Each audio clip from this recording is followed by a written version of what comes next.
बिस्मिल्लाहिर्रहमानिर्रहीम। मोहतरम मुकाम, इज़्ज़त प्रिंसिपल साहिबा, असातिज़ा साहिबान, मेरे प्यारे दोस्तों, अस्सलामु अलैकुम वरहमतुल्लाहि वबरकातुहू। शुरू करती हूँ उस खुदाई बाबरकत के नाम से जो बड़ा मेहरबान और तमाम जहानों को पालने वाला है।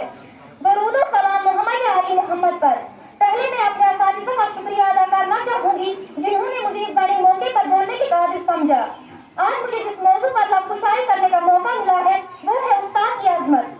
मेरे अजीज साथियों, जब मुझे ये मौजू मिला तो मैं सोच में पड़ गई कि शायद मैं इस मौजू पर इंसाफ कर सकूंगी कि नहीं, क्योंकि बकौल शायर अदब भी एक करीना है मोहब्बत के करीनों में, अदब भी एक करीना है मोहब्बत के करीनों में, उस्ताद एक नगीना है जन्नत के नगीनों में। मौजू शुरू करने से पहले मैं अपने तमाम असातिज़ा को जामिया असातिज़ा की मुबारकबाद देती हूँ। ये जो उस्ताद होते हैं, हमारे दरगाह में ये जो उस्ताद होते हैं, हकीकत में यही तो कौम की बुनियाद होते हैं। इंसान दुनिया में कभी भी तन्हा वक्त नहीं गुजारता, वो कई रिश्तों और नातों के साथ जुड़ा रहता है। इनमें से कुछ रिश्ते खूनी होते हैं जबकि कुछ का ताल्लुक रूहानी, इखलाकी और माशरे के तौर पर बनता है। इनमें से एक रिश्ता उस्ताद का भी है। उस्ताद को माशरे में रूहानी वालिद का दर्जा हासिल है। इस्लाम में उस्ताद को वालिद के बराबर करार दिया गया है, क्योंकि दुनिया में वालिद के बाद अगर किसी पर बच्चे की तरबियत की जिम्मेदारी आयद होती है तो वो वालिद यानी उस्ताद है।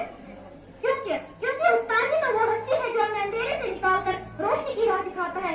उस्ताद तो वो है जो हमें दुनिया में रहमत से रहना जीना सिखाता है। उस्ताद तो वो हस्ती है जो लोहे को तपा कर कुंदन बनाता है, पत्थर को तराश कर हीरा बनाता है, बंजर जमीन को सेक कर खलियान बनाता है। मेरा का कौन है? मेरा बाप मुझे आसमान से जमीन पर लाया और मेरा उस्ताद मुझे जमीन से आसमान पर ले गया।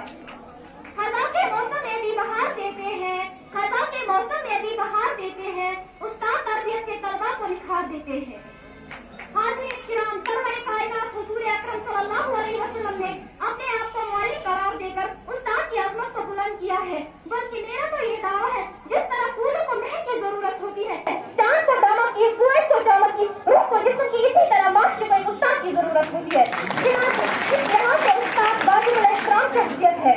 बरसते हैं ये सावन की तरह ज़मीनों पर, इन्हीं की खोज से सब नामवर इजाद है। उस्ताद नेमार भी है, लोहार भी और किसान भी। ये कोई मामूली बात नहीं है, ये कोई मामूली बात नहीं है, क्योंकि एक जमाना था जब तालिब इल्म हुसूल इल्म की तलाश में मीलों का सफर तय करते थे, मुल्क घूमते थे, घर बार से दूर रहकर अपने प्यासे मन को सैराब कराते थे, उस्ताद की मार खाते थे, उस्ताद की डांट खाते थे, उस्ताद की सजा झेलते थे, तब जाकर कहीं नगीना बनते थे। उस दौर के तालिब इल्म बाअदब और बातमीज़ थे। उस्ताद की कदमों में बैठना